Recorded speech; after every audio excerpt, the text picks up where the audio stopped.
ಜಾತಿಗಣತಿ survey ಮಾಡಿದ ಶಿಕ್ಷಕರಿಗೆ ಒಂದು ತಲೆನೋವು ಈಗಾಗಲೇ ಸೃಷ್ಟಿಯಾಗಿರುವಂಥದ್ದು. ಶಿಕ್ಷಣ ಇಲಾಖೆ ಕೊಟ್ಟಿರುವಂತಹ ಆದೇಶದಿಂದ ಸದ್ಯ ಶಿಕ್ಷಕರು ಕೂಡ ಬಹಳಷ್ಟು ಕಂಗಾಲಾಗಿರುವಂಥದ್ದು. ಯಾಕಂದರೆ ಬೀದಿ ನಾಯಿಗಳನ್ನು ಪತ್ತೆ ಹಚ್ಚುವ ಕೆಲಸವನ್ನು GBA ಮಾಡಬೇಕಾದ್ರೆ ಶಿಕ್ಷಣ ಇಲಾಖೆ ಕೊಟ್ಟಿರುವಂತಹ ಆದೇಶದಲ್ಲಿ ಮಕ್ಕಳಿಗೆ ಪಾಠ ಮಾಡಬೇಕಾದಂತಹ ಶಿಕ್ಷಕರು ಸ್ಕೂಲ್ನ ಸುತ್ತಮುತ್ತ ಬರುವಂತಹ ಬೀದಿ ನಾಯಿಗಳಾಗಿರ್ಬೋದು, ನಾಯಿಗಳನ್ನು ಕಂಡು ಅಬ್ಸರ್ವ್ ಮಾಡಿ ಮಾಹಿತಿಯನ್ನು ರವಾನೆ ಮಾಡಬೇಕನ್ನೋದು ಸದ್ಯ ಇದರ ಬಗ್ಗೆ ಬಹಳಷ್ಟು ಆಕ್ರೋಶ ಕೂಡ ವ್ಯಕ್ತವಾಗ್ತಾ ಇದೆ. ಯಾಕಂದರೆ ಮಕ್ಕಳಿಗೆ ಪಾಠ ಮಾಡುವಂತಹ ಶಿಕ್ಷಕರು ಈ ರೀತಿಯಾಗಿ ಬೀದಿ ನಾಯಿಗಳು ಬಂದಾಗ ನಾಯಿಗಳು ಬಂದಿದೆ ಅಂತ ಮಾಹಿತಿ ಕೊಡೋದಕ್ಕೆ ಹೋದರೆ ಮಕ್ಕಳಿಗೆ ಪಾಠದಿಂದ ವಂಚಿತರಾಗ್ತಾರೆ. ಸದ್ಯ ಶಿಕ್ಷಣ ಇಲಾಖೆಯ ಈ ನಡೆ ಬಗ್ಗೆ ಬಹಳಷ್ಟು ಪೋಷಕರು ಕೂಡ ಆಕ್ರೋಶ ಹೊರ ಹಾಕ್ತಾ ಇದ್ದಾರೆ, ಸಾರ್ವಜನಿಕರು ಕೂಡ ಆಕ್ರೋಶ ಹೊರ ಹಾಕ್ತಾ ಇರುವಂಥದ್ದು. ಹಾಗಾದರೆ ಜನಸಾಮಾನ್ಯರು ಯಾವ ರೀತಿಯಾದಂತಹ ಇದಕ್ಕೆ ಉತ್ತರವನ್ನು ಕೊಡ್ತಾರೆ, ಬನ್ನಿ ಮಾತಾಡ್ಸ್ಕೊಂಡು ಬರೋಣ. ಬೆಂಗಳೂರು ನಗರ ಪೊಲೀಸ್ ಆಯುಕ್ತರಾಗಿರುವಂತಹ ಈ ಹಿಂದೆ ಬಹಳಷ್ಟು ಕೆಲಸವನ್ನು ಮಾಡಿ ಬೆಂಗಳೂರನ್ನು ಬಹಳಷ್ಟು ಅರಿತಿರುವಂತಹ ಭಾಸ್ಕರ್ ರಾವ್ ನಮ್ಮ ಜೊತೆ ಇದ್ದಾರೆ. ಬನ್ನಿ ಅವ್ರ ಜೊತೆ ಮಾತಾಡುವ. ಸರ್, ಈಗಾಗಲೇ ಶಿಕ್ಷಕರಂದರೆ ಮಕ್ಕಳಿಗೆ ಪಾಠ ಹೇಳಿಕೊಡೋರು, ಬಟ್ ಹೌದು ಬೆಂಗಳೂರಲ್ಲಿ ಬೀದಿ ನಾಯಿಗಳ ಉಪಟಳ ಇದೆ. ಅದನ್ನು BBMP ಆಗಿರಲಿ ಅಥವಾ ಪಶುಸಂಗೋಪನೆ ಆಗಿರ್ಬೋದು, ಈ ರೀತಿಯಾದಂತಹ ಒಂದು ವ್ಯವಸ್ಥೆಯಿಂದ ಕಂಡುಹಿಡಬೇಕು. ಬಟ್ ಶಿಕ್ಷಕರು ಸ್ಕೂಲ್ಗಳಲ್ಲಿ ಬರುವಂತಹ ನಾಯಿಗಳನ್ನು ಅಬ್ಸರ್ವ್ ಮಾಡಿ ಮಾಹಿತಿ ಕೊಡಿ ಅಂತ ಹೇಳೋದು, ಅವ್ರು ಪಾಠ ಮಾಡೋದು ಬೇಡವಾ ಸರ್? ಈಗ ಈ ಲೇಟೆಸ್ಟ್ ಗೌರ್ಮೆಂಟ್ ಆರ್ಡರ್ ಇದೆ ಅಲ್ಲ, ಶಿಕ್ಷಕರು ಸಹಕರಿಸಬೇಕು ನಾಯಿ ಹಿಡಿಯೋದ್ರಲ್ಲಿ ಅಂತ. ಇದೇನು ಶಿಕ್ಷಕರ ಕೆಲಸನ? ಶಿಕ್ಷಕರು ಯಾವ್ಯಾವ ಕೆಲಸ ಮಾಡಬೇಕಾಗಿದೆ ಅಲ್ಲಿಗೆ? ಇದು ಯಾರು ಇಂಥ ಅಡ್ವೈಸ್ಗಳು ಕೊಡ್ತಾರೋ ಸರ್ಕಾರಿ ಸುತ್ತೋಲೆ ಕೊಡೋಕ್ಕೆ? ಶಿಕ್ಷಕರಿಗೆ ಈಗಾಗಲೇ ಸರ್ವೆ ಮಾಡಿಸಿದ್ರಿ, ಬೇರೆ ಕೆಲಸಗಳು ಮಾಡಿಬಿಟ್ಟು ಕೊನೆಗೆ ನೀವು ನಾಯಿ ಹಿಡೀರಿ, ನಾಳೆ ಹೇಳ್ತೀರಾ ಮೋರಿ ಸ್ವಚ್ಛ ಮಾಡಿ ಅಂತ ಹೇಳ್ತೀರಾ, ಬೀದಿ ಸ್ವಚ್ಛ ಮಾಡಿಸ್ತೀರಿ ಅಂತ ಹೇಳ್ತೀರಲ್ಲ. ಮತ್ತು ಯಾರು ಯಾವ ಕೆಲಸ ಮಾಡಬೇಕಾಗಿದೆ ಅದನ್ನು ಬಿಟ್ಬಿಟ್ಟು ಬೇರೆಯವ್ರ ಕಡೆಯಿಂದ ಮಾಡಿಸಿದ್ರೆ ಅದಕ್ಕೇನಾದರೂ ಅರ್ಥ ಇದೆಯಾ? ಮತ್ತು ಎಲ್ಲಕ್ಕಿಂತ ಮುಖ್ಯವಾಗಿ ಏನು ಸರ್ಕಾರಕ್ಕೇನು ತಲೆ ಕೆಟ್ಟೋಗಿದೆಯಾ, ಯಾರ ಕಡೆಯಿಂದ ಏನು ಮಾಡಿಸ್ಬೇಕು ಅನ್ನೋದ್ರ ಬಗ್ಗೆ ಅರಿವೇ ಇಲ್ಲದೆ ಶಿಕ್ಷಕರು ಹೋಗ್ಬಿಟ್ಟು ನಾಯಿ ಹಿಡಿಬೇಕು ಅಂತ ಅದು ಏನಾದರೂ ಸರ್ಕಾರಿ ಆದೇಶ ಮಾಡ್ತಾರೆ. ಅತ್ಯಂತ ಹಾಸ್ಯಾಸ್ಪದ ಒಂದೇ ಅಲ್ಲ, ಅತ್ಯಂತ ಮೂರ್ಖ ಆದೇಶ ಇದು ವಾಪಸ್ ತಗೋಬೇಕು. ಮತ್ತು ಬೀದಿ ನಾಯಿ ಸಮಸ್ಯೆ ಇದೆಲ್ಲ, ಬೀದಿ ನಾಯಿ ಸಮಸ್ಯೆ ಡೀಲ್ ಮಾಡೋಕ್ಕೆ GBA ಇದೆ, ಮತ್ತು 5 ಕಾರ್ಪೊರೇಷನ್ಗಳು ಮಾಡಿದ್ದಾರೆ. ಅಲ್ಲಿ ಸಾಕಷ್ಟು ಜನ ಇದ್ದಾರೆ, ಅವ್ರ ಕೆಲಸ ಅದು ಹಿಡಿಯುವಂಥದ್ದು. ಇದೊಂದು ಶಿಕ್ಷಕರ ಕೆಲಸನ ಇದು ಹಿಡಿಯುವಂಥದ್ದು. ಸರ್ಕಾರಿ ಸ್ಕೂಲ್ಗಳು ತಮ್ಮ ಅಧೀನದಲ್ಲಿದೆ, ನಾವು ಹೇಳ್ದಂಗೆ ಏನಾದರೂ ಕೆಲಸ ಮಾಡಿಸ್ಬೋದಂತ ಆ ನಿಟ್ಟಿನಲ್ಲಿ ಈ ಸುತ್ತೋಲೆ ಹೊರಡಿಸಿದ್ರಂತ ನಿಮ್ಗೆ ಅನಿಸುತ್ತಾ? ಸರ್ಕಾರದ ಹಿಡಿತದಲ್ಲಿ ನಾವು ಇರ್ಬೋದು, ಸರ್ಕಾರಿ ನೌಕರರಾಗಿರ್ಬೋದು, ಬಟ್ ಅದರ ಅರ್ಥ ಏನು? ತಲೆ ಇಲ್ದಿರೋ ಆದೇಶಗಳು, ಬುದ್ಧಿ ಇಲ್ದಿರೋ ಸೂಚನೆಗಳನ್ನು ಪಾಲನೆ ಮಾಡೋಕ್ಕೆ ಸಾಧ್ಯನಾ? ಮತ್ತು ಇವ್ರಿಗೇನಾದರೂ ಇದಿದೆಯಾ, ಇವ್ರ ಟ್ರೈನಿಂಗ್ ಇದೆಯಾ ನಾಯಿ ಹಿಡ್ಕೊಳ್ಳೋಕ್ಕೆ? ಮತ್ತು ಯಾರಿಗಾದ್ರೂ ನಾಯಿ ಕಚ್ಚಿಬಿಟ್ರೆ, ಯಾರಿಗಾದ್ರೂ ಇದು ಮಾಡೋಕ್ಕೆ ಹೋದರೆ ಅದರಲ್ಲೇ ಒಂದು ಜನ ಪಾಪ ಜನ ಎಷ್ಟು ಭಯಭೀತರಾಗಿದ್ದಾರೆ ಅಂದರೆ ಅದಕ್ಕೆ ಒಂದು ಜನ ಹೋಗ್ಬಿಟ್ಟು ಆತ್ಮಹತ್ಯೆ ಮಾಡ್ಕೊಳ್ತಾರೆ. ಈಗ ಸರ್, ಇದು ಮಕ್ಕಳ ಮೇಲೆ ಯಾವ ರೀತಿ ಪರಿಣಾಮ ಬೀರ್ಬೋದು? ಯಾಕಂದರೆ ಮಕ್ಕಳಂದರೆ ನಿಮಗೆ ಗೊತ್ತು, ಬೆಳೆಯೋ ಹಂತದಲ್ಲಿರೋರು, ಪಾಠಗಳನ್ನು ಸರಿಯಾಗಿ ಕೇಳಬೇಕಾಗಿರೋರು, ಈಗಾಗಲೇ ಅವರನ್ನು ಜಾತಿಗಣತಿಗೆ ಶಿಕ್ಷಕರನ್ನು ಉಪಯೋಗಿಸಿದ್ರು. ಈ ಸಂದರ್ಭದಲ್ಲಿ ಮಕ್ಕಳಿಗೆ ರಜೆಯನ್ನು ಕೊಟ್ಟಿದ್ರು. ಮಕ್ಕಳ ಪಾಠದ ಮೇಲೆ ಎಷ್ಟು ಎಫೆಕ್ಟ್ ಆಗ್ಬೋದು ಸರ್? ಅಲ್ಲ, ಶಿಕ್ಷಕರು ಶಿಕ್ಷಣ ಕೊಡೋದು ಬಿಟ್ಟು, ಎಜುಕೇಷನ್ ಕೊಡೋದು ಬಿಟ್ಟು ಬೇರೆ ಎಲ್ಲ ಕೆಲಸಗಳು ಮಾಡುವಾಗ ಪರಿಣಾಮ ಆಗೇ ಆಗುತ್ತೆ ಅದು. ಸೊ ಅಂಥ ಪರಿಣಾಮದಿಂದ ಏನು ಇವ್ರು ಟೀಚರ್ಸ್ ಎಲ್ಲ ಟೀಚಿಂಗ್ ಮಾಡೋದು ಬಿಟ್ಬಿಟ್ಟು ಬೇರೆ ಎಲ್ಲ ಕೆಲಸಗಳು ಮಾಡ್ತಾಯಿದ್ದಾರೆ. ಪಾಠ ಯಾರು ಮಾಡಬೇಕು ಅಂತೆ? ಮತ್ತು ಫಸ್ಟ್ ಆಫ್ ಆಲ್ ಕೆಲವು ಕಡೆ ಒಳ್ಳೆ ಟೀಚರ್ಸೇ ಸಿಗೋದಿಲ್ಲ. ಯಾರು ಏನೇನೋ ಇನ್ಫ್ಲೂಯೆನ್ಸ್ ಮಾಡ್ಕೊಂಬಂದಿರ್ತಾರಲ್ಲ ಫಸ್ಟ್ ಕರೆಕ್ಟಾಗಿ ಟೀಚಿಂಗ್ ಮಾಡಲಿ. ಅದು ಟೀಚಿಂಗ್ ಮಾಡ್ಕೊಂಬಂದ್ರೇ ತಾನೇ ಅದು ಮಾಡಿದೆ. ಮತ್ತು ಟೀಚಿಂಗ್ ಎಷ್ಟು ಇಂಪಾರ್ಟೆಂಟ್ ಇದೆ, ಅದೆಲ್ಲ ಬಿಟ್ಬಿಟ್ಟು ನಾಯಿ ಹಿಡೀರಿ, ಬೆಕ್ಕು ಹಿಡೀರಿ, ನೀವು ಅದು ಮಾಡಿ ಅಂತ ಹೇಳ್ತಾ ಹೋದರೆ ಇಟ್ ಈಸ್ ನಿಮ್ಮ ಹತ್ರ ಸೂಚನೆ ಆದೇಶಗಳು. ಈಗ ಈ ನಡುವೆ ಇದು ಬೇರೆ ಮಾಡ್ತಾರಲ್ಲ, ಥ್ರೆಟನ್ ಬೇರೆ ಮಾಡ್ತಾರೆ, ಹೇಳೋದು ಮಾತು ಕೇಳಿಲ್ಲ ಅಂದರೆ ಪನಿಷ್ಮೆಂಟ್ ಮಾಡ್ತೀರ ಅಂತ. ನಿಮ್ಮ ಮೂಲ ಕೆಲಸ ಇದೆಲ್ಲ, ಅದು ಬಿಟ್ಟು ಬೇರೆ ಕೆಲಸ ನೀವು ಮಾಡೋಕ್ಕೆ ಹೋದರೆ ಯು ಕ್ಯಾನಾಟ್ ಬಿ ಪನಿಷ್ಡ್. ಪಾಪ ಭಯದಲ್ಲಿ ಏನೇನೋ ಪಾಪ ಮಾಡಿಸ್ಕೊಳ್ತಾರೆ ಟೀಚರ್ಸ್ ಹತ್ರ. ಎಸ್, ಇನ್ನೂ ಕೂಡ ಕೆಲವರಿದ್ದಾರೆ, ಮಾತಾಡ್ಸ್ತಾ ಹೋಗುವ. ಸರ್, ಇದು ಆದೇಶ ಎಷ್ಟು ಮಟ್ಟಿಗೆ ಸರಿ ಅಂತ ನಿಮ್ಗೆ ಅನಿಸುತ್ತೆ? ಮೇಡಮ್, ಈಗ ಓದ್ಸೋದನ್ನ ತೊಗೊಂಬಂದು ನಾಯಿಕಾಯಿ ಅಂದರೆ ಯಾವ ಇದು ಹೇಳಿ ಇದು? ಅಲ್ಲ, ಅವ್ರ ಮಕ್ಕಳು ಅಲ್ಲ, ಟೀಚರ್ಸ್ಗಳಿಂದ ಇನ್ನೂ ಏನೇನು ಮಾಡಿಸ್ಬೇಕಂತ ಹೊಂಟಾರೆ ಹೇಳಿ? ಎಲೆಕ್ಷನ್ಸ್ ಬಂದರೆ ಅವ್ರು ಬರ್ತಾರೆ, ಸೆನ್ಸಸ್ ಬಂದರೆ ಅವ್ರು ಬರ್ತಾರೆ, ಅವ್ರು ಓದಿಸ್ತಾರೆ, ಹೊರಗಡೆ ಇರಬೇಕಾ? ಇದು ಮಕ್ಕಳ ಮೇಲೆ ಫುಲ್ ಪರಿಣಾಮ. ಅಂದರೆ ನನಗನ್ಸೋದು ಈ ಪಾಲಿಸಿ ಮಾಡಿಬಿಟ್ಟಿವರು ಮೇಷ್ಟೆಲ್ಲ ಹೊರಗಡೆ ಇರಲಿ, ಸ್ಕೂಲ್ ಮಕ್ಕಳೆಲ್ಲ ಬೇರೆ ಪ್ರೈವೇಟ್ ಕಾಲೇಜ್ಗಳಿಗೆ ಸೇರಲಿ ಅನ್ನೋ ಲೆಕ್ಕದಲ್ಲಿ ಹೊಂಟಾರೆ ಅಷ್ಟೇ. ಇದೆ ಗೌರ್ಮೆಂಟು, ಬೇರೆ ಏನಿಲ್ಲ ಇದ್ರೆ ಅದರಲ್ಲಿ ಇವ್ರ ಇಂಟೆನ್ಷನ್ ಇದೆ ಅನಿಸುತ್ತೆ. ಅಂದರೆ ಗೌರ್ಮೆಂಟ್ ಸ್ಕೂಲ್ನ ಮುಚ್ಚಬೇಕು, ಪ್ರೈವೇಟೈಸೇಷನ್ ಜಾಸ್ತಿ ಮಾಡಬೇಕು. That's what their intention. ನನಗನ್ಸೋ ಮಟ್ಟಿಗೆ ಈ ಒಂದು ಪಾಲಿಸಿಯಿಂದ ಅಷ್ಟೇ. ಈಗ ಸಿಟಿಯಲ್ಲಿ ಬೀದಿ ನಾಯಿಗಳು, ಹೌದು ನಾಯಿಗಳ ಮೇಲೆ ಎಲ್ಲರಿಗೂ ಅಭಿಯಾನ ಇರಬೇಕು, ಬಟ್ ನಾಯಿಗಳ ದಾಳಿ ನೀವು ನೋಡ್ಬೋದು. ಪುಟ್ಟ ಪುಟ್ಟ ಮಕ್ಕಳ ಕಣ್ಣು ಕಿವಿ ಎಲ್ಲ ಕಚ್ಚೋದಾಗಿರ್ಬೋದು, ಮಕ್ಕಳ ಮೇಲೆ ಎಗರೋದಾಗಿರ್ಬೋದು. ಇದನ್ನು GBA ಕಡಿವಾಣ ಹಾಕಬೇಕು. ಯಾಕೆ ಸರ್ಕಾರಿ ಸ್ಕೂಲ್ಗಳಲ್ಲಿ ಟೀಚರ್ಸ್ ಅಬ್ಸರ್ವ್ ಮಾಡಬೇಕು? ಟೀಚರ್ಸ್ ಮೇಲೆ ಯಾಕೆ ಒತ್ತಡ ಆಗ್ತಿದ್ದಾರೆ? ಮಕ್ಕಳ ಮೇಲೆ ಎಷ್ಟು ಪರಿಣಾಮ ಬೀರ್ಬೋದು? ಮೇಡಮ್ ಒಂದು ಮಾತು ಹೇಳ, BBMP ಗಾಡಿ ನಾಯಿಗಳನ್ನ ಶ್ವಾನಗಳನ್ನ ಹಿಡಿದಕ್ಕೋಸ್ಕರನೇ ಒಂದು ಟೆಂಡರ್ ಕಾಲ್ ಮಾಡಿಬಿಟ್ಟು ವರ್ಷಾನುಗಟ್ಟಲೆ ನಡೀತಾರೆ. ಅವ್ರನ್ನ ಮತ್ತೆ ಇಂಜೆಕ್ಷನ್ ಮಾಡಿ ಹೊರಗೆ ಬಿಡೋಂಥ ಅವಶ್ಯಕತೆ ಇಲ್ಲ. ಸಿಕ್ಕರೆ ನಾನು ತೊಗೊಂಡೋಗಿ ಒಂದು ಕಡೆ ಸಾಕ್ರಿ ಅಲ್ಲ, ಇದೆಲ್ಲ ಜಾಗ ನಿಮಗೆ ಬೆಜ್ಜನ್ ಸ್ಪೇಸ್ ಇದೆಯಲ್ಲ ನಿಮಗೆ, ಅಂತ ತೊಗೊಂಡು ಇಂಜೆಕ್ಷನ್ ಮಾಡಿಬಿಟ್ಟು ಮತ್ತೆ ಹೊರಗಡೆ ಬಿಡೋಂಥ ಅವಶ್ಯಕತೆ ಏನಿದೆ ಅವ್ರಿಗೆ? ತೊಗೊಂಡು ಅಲ್ಲೇ ಇಡ್ಬೋದಲ್ಲ. ಇದು ಪರಿಣಾಮನೇ ಸೊಸೈಟಿಲೇ. ಬೀದಿ ನಾಯಿಗಳು ತೊಗೊಂಡು ಹಿಡಿತೀರಾ ನೀವು, ಅದಕ್ಕೂ ಬೇರೆ ಟೆಂಡರ್ ಕಟ್ತೀರಾ, ಹೊರಗೆ ಬಿಡೋದಕ್ಕೂ ಒಂದು ಟೆಂಡರ್ ಬಿಡ್ತೀರಾ. ಅಂದರೆ ಟೋಟಲಿ ಹೇಳ್ಬೇಕಂದ್ರೆ ಎಕನಾಮಿಕಲ್ಲೂ ಲಾಸ್ ಮಾಡ್ತಿದ್ದೀರಾ, ಪಬ್ಲಿಕ್ನೂ ಲಾಸ್ ಮಾಡ್ತಿದ್ದೀರಾ, ಪ್ರತಿಯೊಂದೂ ನೀವು ಲಾಸ್ ಮಾಡ್ಲಿಕ್ಕೆ ಹೊಂಟಿದ್ದೀರಾ ಅಷ್ಟೇ. ಇಷ್ಟು ಹೇಳಿಕ್ಕೆ ಇಷ್ಟಪಡ್ತೀನಿ ಅಷ್ಟೇ ಇದ್ರು ಈ ವಿಷಯಕ್ಕೆ. ಸೀನಿಯರ್ ಇದ್ದೀರಾ, ನಿಮ್ಮ ಅನುಭವದ ಪ್ರಕಾರ ಇದು ಎಷ್ಟರ ಮಟ್ಟಿಗೆ ಸರಿ? ನೋಡಿಮ್ಮ, ಅಧ್ಯಾಪಕರು ಅಂತ ಹೇಳಿದ್ರೆ ನಮ್ಮ ಭವಿಷ್ಯದ ಪೀಳಿಗೆಗಳನ್ನೇ ಭಾರತದ ಭವಿಷ್ಯಕ್ಕೋಸ್ಕರ ತಯಾರಿ ಮಾಡಬೇಕೇ ವಿನಃ ಈ ಥರದ ಕೆಲಸಗಳು ಮಾಡೋದು ನನಗೆ ಒಂಚೂರು ಇಷ್ಟ ಆಗ್ತಾಯಿಲ್ಲ. ನಾವು ಸರ್ಕಾರಿ ಸ್ಕೂಲಲ್ಲಿ ಓದಿ ಬಂದವರೇ, ನಮ್ಮ ಶಿಕ್ಷಕರು ಅಂದರೆ ಅಧ್ಯಾಪಕರುಗಳೆಲ್ಲ ನಮ್ಮ ಮೇಲೆ ಭಾಳ ಶ್ರಮೆ ತಗೊಂಡು ನಮ್ಗೆ ಈ ಮಟ್ಟಕ್ಕೆ ಒಂದು ತಂದಿದ್ದಾರೆ. ಅವರಿಂದನೇ ನಾವು ಈ ಮಟ್ಟಕ್ಕೆ ಬಂದಿರೋದು ಅಂತ ನಾನು ಹೇಳ್ಕೊಳ್ತಾ ಇದ್ದೀನಿ. ಈಗ ಸರ್ಕಾರಿ ಶಾಲೆಗಳಲ್ಲಿ ಯಾರು ಬರ್ತಾರೆ? ಬಡ ಮಕ್ಕಳು ಬರ್ತಾರೆ. ಪಾಪ ಅವ್ರಿಗೂ ಈ ಥರ ಒಂದು ಶಿಕ್ಷಕರು ಇಲ್ಲ ಅಂತ ಹೇಳಿದ್ರೆ ಅವ್ರು ಏನು ಕಲಿತಾರೆ ಅಲ್ಲಿ ವರ್ಷ ಪೂರ್ತಿ? ಅವ್ರಿಗೆ ಹೆಂಗೆ ಒಂದು ಪ್ರೈವೇಟ್ ಸ್ಕೂಲ್ಸ್ಗೆ ಹೋಗೋದಕ್ಕಾಗತ್ತಾ? ಅವ್ರಿಗೇನು ಅವ್ರಿಗೆ ಆರ್ಥಿಕ ಸ್ಥಿತಿ ಅವ್ರಿಗೆ ಅದಕ್ಕೆ ಅನುಮತಿ ಕೊಡೋದಿಲ್ಲ. ಸೊ ನಾವು ಆ್ಯಕ್ಚುಲಿ ಏನು ಮಾಡಬೇಕು ಅಂತ ಹೇಳಿದ್ರೆ, ಶಿಕ್ಷಕರನ್ನೇ ಯಾವೊಂದು ಕಾರಣಕ್ಕೂ ಅವ್ರನ್ನ ಡಿಸ್ಟರ್ಬ್ ಮಾಡಬಾರ್ದು, ಯಾವೊಂದು ಕಾರಣಕ್ಕೂ ಡಿಸ್ಟರ್ಬ್ ಮಾಡಬಾರ್ದು. ಯಾಕೆಂದರೆ ಭವಿಷ್ಯದ ಪೀಳಿಗೆಗಳು, ಭವಿಷ್ಯದ ಭಾರತ ನಮ್ಮ ಮಕ್ಕಳು, ಬಡ ಮಕ್ಕಳು. ಈಗಲೇ ಆ್ಯಕ್ಚುಲಿ ನೀವು ನೋಡೋದಕ್ಕೆ ಹೋದರೆ ಬಡ ಮಕ್ಕಳನ್ನೇ ಮುಂದುವರಿತಿದ್ದಾರೆ. ಹಣವಂತರ ಮಕ್ಕಳುಗಳು ಜಾಸ್ತಿ ಅವ್ರಿಗೆ ಈ ಇದು ಗ್ರಾಸ್ ರೂಟ್ ಲೆವೆಲ್ ಸಮಸ್ಯೆಗಳು ಅವ್ರಿಗೆ ಗೊತ್ತಾಗ್ತಾ ಇಲ್ಲ. ಅವ್ರುಗಳಿಗೆ ಇವ್ರಿಗೆ ಬಡ ಮಕ್ಕಳಿಗಿರೋಷ್ಟು ಗೊತ್ತಾಗಲ್ಲ. ಅವ್ರು ಮುಂದುವರಿಯೋರು ಭಾಳ ಈ ದೇಶಕ್ಕೆ ನಾವು ಒಂದು ರೈತರ ಮಕ್ಕಳು, ಇದಕ್ಕೆ ಮುಂದೆ ಮಾತಾಡಿದ್ರು ಒಂದು ರೈತರ ಮಗನೇ. ಸೊ ಸಮಸ್ಯೆಗಳೇನಂತ ನಮಗೆ ಚೆನ್ನಾಗಿ ಗೊತ್ತಿದೆ, ನಾವು ಮಾಡ್ತೀವಿ. ಸೊ ಅವ್ರ ಮೇಲೆ ನಾವು ಜಾಸ್ತಿ ನಮ್ಮ ಗಮನ ಸೆಲ್ಲಿಸ್ಬೇಕೇ ವಿನಃ ಈ ಥರದ ಕೆಲಸಗಳೆಲ್ಲ ಭಾಳ ನನಗೆ ಒಂದು ಅನಾಮತ್ ಕೆಲಸ ಅಂತ ನನಗನ್ಸುತ್ತೆ. ಹಾಂ, ನಾಯಿಗಳಿಂದ ತುಂಬ ತೊಂದರೆ ಆಗ್ತಾಯಿದೆ, ಅದೇನೋ ನಿಜ. ನಾಯಿಗಳಿಂದ ತೊಂದರೆ ಆಗ್ತಾಯಿದೆ, ಬಟ್ ಅದಕ್ಕೆ ಏನು ಮಾಡಬೇಕು ಏನಿಲ್ಲ ಅನ್ನೋದು ಅದು ತಜ್ಞರು ನೋಡಬೇಕು. ಕಾರ್ಪೊರೇಷನ್ ಸ್ಕೂಲಿನ ಟೀಚರ್ಸ್ನ ಇನ್ವಾಲ್ವ್ ಮಾಡೋ ಥರನೇ ಬೇಕಾದ್ರೆ ಪಬ್ಲಿಕ್ ಸ್ಕೂಲ್ ಟೀಚರ್ಸ್ನು ಇನ್ವಾಲ್ವ್ ಮಾಡಲಿ, ಯಾರು ಬೇಡ ಅಂತಾರೆ. ಯಾರ್ಯಾರು ಆ್ಯಕ್ಟಿವಿಸ್ಟ್ ಇದ್ದಾರೋ ಅವರು ಇನ್ವಾಲ್ವ್ ಆಗಿ ಎಲ್ಲ ನೋಡಿ ಅದು ಸೈಂಟಿಫಿಕ್ ಆಗಿ ಏನು ಸೈಕಾಲಜಿ ಇದೆ ಡಾಗ್ಸ್ದು, ಯಾಕೆ ಹಂಗೆ ಮಾಡುತ್ತೆ ಅನ್ನೋದು ಅದ್ರ ಸೈಕಾಲಜಿ ಸ್ಟಡಿ ಮಾಡಿ ಆಮೇಲೆ ಅದಕ್ಕೆ ಏನು ಮಾಡಬೇಕು ಅಂತ ಅದನ್ನು ಮಾಡಬೇಕು. ಬರೀ ಸರ್ಕಾರಿ ಸ್ಕೂಲಿನ ಶಿಕ್ಷಕರ ಮೇಲೆ ಒತ್ತಡ ಹೇರೋದು ಸರಿಯಲ್ಲ ಅಂತ ನಾನು ಹೇಳು. ಸರ್, ಈಗಾಗಲೇ ಗುರುಗಳೇ ಮೊದಲು ಅಂತಾರೆ ಮಕ್ಕಳಿಗೆ ಪಾಠ ಹೇಳೋ ವಿಚಾರಕ್ಕೆ. ಈಗಾಗಲೇ ನಿಮಗೆ ಗೊತ್ತು, ಜಾತಿ ಗಣತಿ ಆಗಿರ್ಬೋದು, ದಸರಾ ರಜೆ ಆಗಿರ್ಬೋದು, ಬೇರೆ ಬೇರೆ ರಜೆ ತೆಗೆದುಕೊಂಡು ಮಕ್ಕಳಿಗೆ ಪಾಠ ಬಹಳಷ್ಟು ಅಂದರೆ ಪಾಠ ಕೇಳೋಕ್ಕೇ ಸಮಯ ಇಲ್ಲದಾಗಿದೆ. ಇದೇ ಸಂದರ್ಭದಲ್ಲಿ ಈಗ ಸುಪ್ರೀಂ ಕೋರ್ಟ್ ಒಂದು ಆರ್ಡರ್ ಪಾಸ್ ಮಾಡಿತ್ತು, ನಾಯಿಗಳು ಎಲ್ಲೆಲ್ಲ ಬೀದಿ ನಾಯಿಗಳಿದೆ ಹಿಡೀರಿ ಅಂತ. ಅಂದರೆ ಅದು BBMP ಆಗಿರ್ಬೋದು, ಗ್ರಾಮ ಪಂಚಾಯತಿ ಆಗಿರ್ಬೋದು. ಆದರೆ ಇದೀಗ ಶಿಕ್ಷಣ ಇಲಾಖೆ ಈ ರೀತಿಯಾಗಿ ಮಕ್ಕಳಿಗೆ ಪಾಠ ಮಾಡುವಂತಹ ಶಿಕ್ಷಕರು ನಾಯಿಗಳನ್ನು ಹಿಡಿದು ಮಾಹಿತಿ ಕೊಡಿ ಅಂದರೆ ಇದು ಎಷ್ಟರ ಮಟ್ಟಿಗೆ ಸರಿ ಅಂತ ನಿಮಗೆ ಅನಿಸುತ್ತೆ ಗುರುಗಳಾಗಿ? ಇವತ್ತು ಬೀದಿ ನಾಯಿಗಳ ಹಾವಳಿ ಭಾಳಷ್ಟು ಆಗಿದೆ. ಮಕ್ಕಳನ್ನು, ವೃದ್ಧರನ್ನು ಕಡಿದು ಸಾಯಿಸುವಂಥ ಒಂದು ಸಂದರ್ಭವೂ ಕೂಡ ಆಗಾಗ್ಗೆ ಪ್ರಕಟ ಆಗ್ತಾ ಇದೆ. ಇತ್ತೀಚೆಗೆ ಮಾನ್ಯ ಸರ್ವೋಚ್ಚ ನ್ಯಾಯಾಲಯವು ಕೂಡ ಒಂದು ಒಳ್ಳೆಯ ಆದೇಶವನ್ನು ಕೂಡ ಕೊಟ್ಟಿದ್ದಾರೆ. ಈ ಸರ್ಕಾರಗಳು ಇದರ ಬಗ್ಗೆ ಜಾಗೃತಿ ಕ್ರಮ ತಗೋಬೇಕು ಅಂಥೇಳಿ. ಆದರೆ ತಾವು ಹೇಳಿದಾಗೆ ಶಿಕ್ಷಣ ಇಲಾಖೆಯವರು, ನೀವು ಮೇಸ್ಟ್ರುಗಳು, ಟೀಚರ್ಸ್ಗಳು ನಿಮ್ಮ ವ್ಯಾಪ್ತಿಯಲ್ಲಿ ನಾಯಿಗಳನ್ನ ಹಿಡ್ಕೊಡಿ ಅಂತ ಹೇಳೋಂಥದ್ದು ಸರಿಯಲ್ಲ ಅಂತ ನನ್ನ ಭಾವನೆ. ಕಾರಣ ಅವರು ಪಾಠ ಪ್ರವಚನಗಳನ್ನ ಮಾಡಿಕೊಂಡು ಮಕ್ಕಳ ಯೋಗಕ್ಷೇಮ ನೋಡ್ಕೋಬೇಕಾದಂಥ ಸಂದರ್ಭದಲ್ಲಿ ಅವರು ಹೊರಗಡೆ ಅಂತ ಇಂಥ ಕೆಲಸಗಳನ್ನ ಮಾಡಲಿಕ್ಕೆ ಅವರಿಗೆ ಜವಾಬ್ದಾರಿ ಕೊಡೋದು ತಪ್ಪು.